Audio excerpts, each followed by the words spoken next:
Hello everyone, so in this video I'll be covering a few reminders for the computer-based exams of ACCA, which will hopefully help you out in the upcoming session.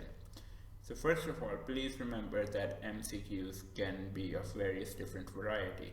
So you could have true or false questions, you can have checkboxes where you need to select multiple options, you can have a regular standard MCQ with 4 options with one of them being correct. You can have matching MCQs, hotspot MCQs where they give you a diagram and you need to click on the correct part of the diagram which represents the answer, fill in the blank, text box, and so on. Now when it comes to those text box MCQs, please be careful on how you input your answer. So first of all, do not use any comma separators when inputting numbers. So if the answer is 1000, put in 1000. Not 1,000. That will be marked incorrectly. Do not put in comma separators when entering the numbers.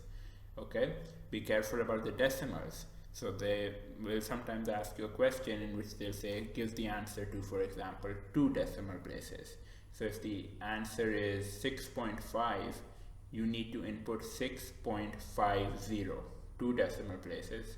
If you input 6.5, it will be marked incorrectly. Okay, so please be careful when putting in answers for text box MCQs. Sometimes the answer will be a negative number, but they'll already have specified that. So they'll say how much is the adverse variance. So you don't need to put a negative sign in that case because it's already indicating that the answer is going to be an adverse variance. You just need to put in the variance number. Now remember, there are no partial marks for MCQs. Okay, what does that mean?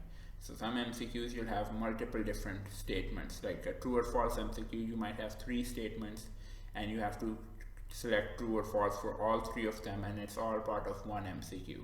So even if you get 2 of them right and 1 of them wrong, you won't be getting partial marks for the 2 that you got correct. It's all or nothing. Either you get the full MCQ correct and get the 2 marks, or you get part of it correct or none of it correct and get 0 marks. Okay, so please keep that in mind. And what that means is make sure you answer each MCQ completely. So you might forget one part in between, and because of that you will end up getting 0 marks for the MCQ. So be careful in that regard. Now this is a common mistake I have, which a lot of students make, that they round numbers. So you're doing a calculation and, for example, 10 over 7 and you get 1.4128, so on, right? A really long number with lots of digits after the decimal point. And you still need to use that number to calculate something down the line. Now, the issue is students in that case will then just round the number.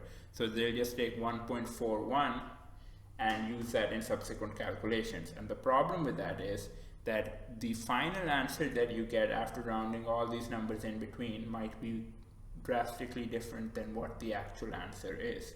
So please be careful. The way to go about it is take a scientific calculator with you in the exam, and rather than putting these long decimal numbers, because these long decimal numbers will only appear when you take one number and divide it by another. So instead of putting in 1.4128 etc. in your next calculation, or 1.41 in your next calculation, just put in the fraction 10 over 7, because that's what the number is, right? And use that for subsequent calculations. Now, as far as section C goes, remember to structure and format your answers. Label your parts clearly, give headings, subheadings, etc. It'll make your answer look more presentable, and if it's easier to read, easier to follow, the markers will be more inclined to give you more marks. So take a little bit of time to structure, format your answer, okay? And lastly, and most importantly, when it comes to section C questions, show your workings, okay? The problem is a lot of times students will just do their calculations on their calculator and punch in the final number on the Word sheet or the Excel sheet in the exam. And if you make a typo when punching in those numbers, well, the marker can't give you any marks because all he has is that number to go by. So instead, show your workings. If it's a Word file, show the numbers that went into calculating that final number. And if it's an Excel spreadsheet given, then you should not even be touching your calculator. all the workings, all the numbers should be put in formulas in Excel and let Excel do the calculation and show it to the marker. Okay, so please keep these things in mind for the CBE exam, and I wish you all the best for the upcoming session.